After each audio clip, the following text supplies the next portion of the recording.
दोस्तों, इस वक्त पूरी दुनिया एक बहुत ही खतरनाक मोड़ पर खड़ी है। हर जगह एक ही सवाल घूम रहा है। क्या अमेरिका और ईरान के बीच अब सीधी जंग होने वाली है? क्योंकि जो संकेत मिल रहे हैं, वो ये बता रहे हैं कि टेंशन अपने सबसे हाई लेवल पर है।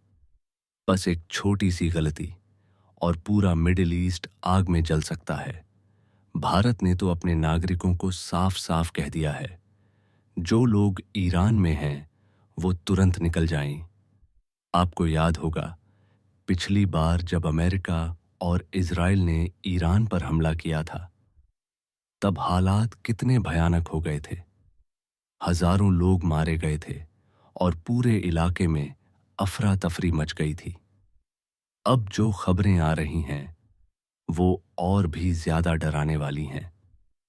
अमेरिका ने अपने सैनिकों को मिडिल ईस्ट के कई सैन्य ठिकानों से हटाना शुरू कर दिया है, खासकर ईरान के आसपास के इलाकों से।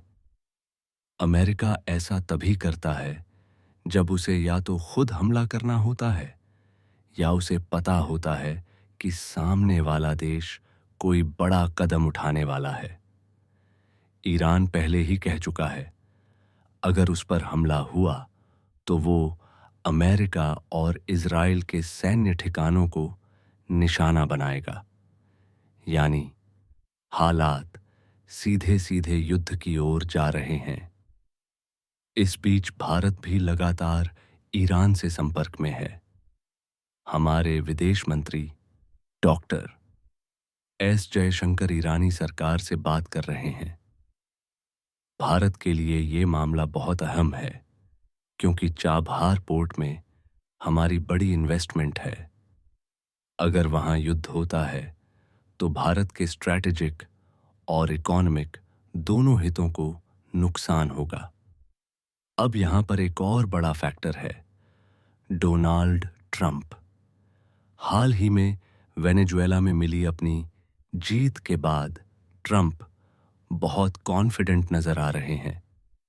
उन्हें लग रहा है कि जैसा उन्होंने वेनेजुएला में दबाव बनाकर किया, वैसा ही कुछ ईरान में भी कर सकते हैं। उनका जो हालिया बयान आया है, वो बहुत खतरनाक संकेत देता है। ट्रंप ने ईरान के प्रदर्शनकारियों को असली देशभक्त कहा है और साफ कहा है कि जो लोग दमन कर रहे हैं, उनके नाम लिख कर रखो, उन्हें भारी कीमत चुकानी पड़ेगी। इतिहास गवाह है, जब अमेरिका किसी देश में सत्ता बदलना चाहता है, तो सबसे पहले वहां के विरोध प्रदर्शनों को खुलकर सपोर्ट करता है। मतलब ये सिर्फ मानवाधिकार का मुद्दा नहीं है, ये सीधा सीधा रेजीम चेंज का इशारा है। और अब इजराइल को भी नजरअंदाज नहीं किया जा सकता। एक बहुत दिलचस्प पैटर्न दिख रहा है। इजराइल के प्रधानमंत्री नेतन्याहू का विमान ग्रीस पहुंच चुका है। पिछली बार जब ईरान पर हमला हुआ था, तब भी यही हुआ था। नेतन्याहू खुद देश से बाहर चले गए थे, ताकि अगर ईरान जवाबी हमला करे तो वो सुरक्षित रहें।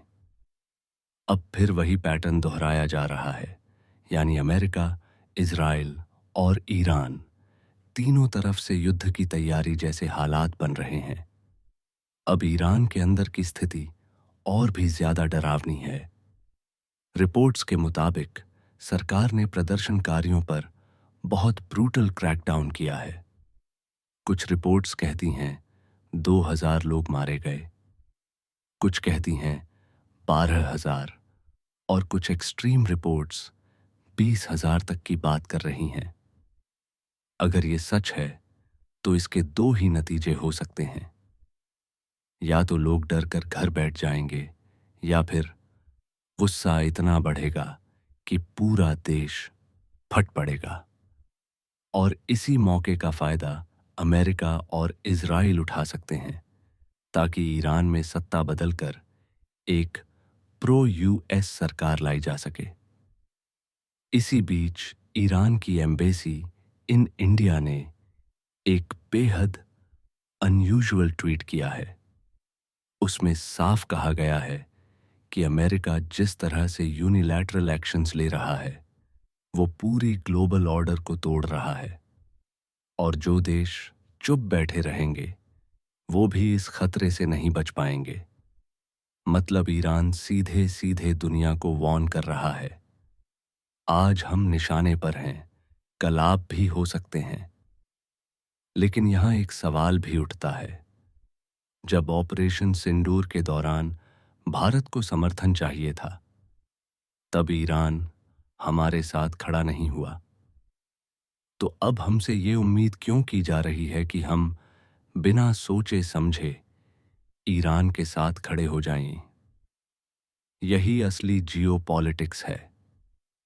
यहां दोस्ती और दुश्मनी परमानेंट नहीं होती, यहां सिर्फ नेशनल इंटरेस्ट परमानेंट होता है। अब जो भी होने वाला है वो बहुत बड़ा होगा। या तो अमेरिका को ये एहसास होगा कि इतने दबाव के बावजूद वो ईरान में बदलाव नहीं ला पाया, या फिर अगर ईरान में सत्ता बदल जाती है तो पूरी मिडिल ईस्ट जियोपॉलिटिक्स उलट जाएगी और भारत को नए ईरान के साथ अपने रिश्ते फिर से डिफाइन करने पड़ेंगे। कुछ ना कुछ हिस्टोरिक होने वाला है, आज रात, कल या आने वाले किसी भी दिन। जैसे ही कोई बड़ी अपडेट आएगी, मैं आपको ग्राउंड रियलिटी के साथ पूरी तस्वीर समझाने के लिए फिर से वीडियो लेकर आऊंगा।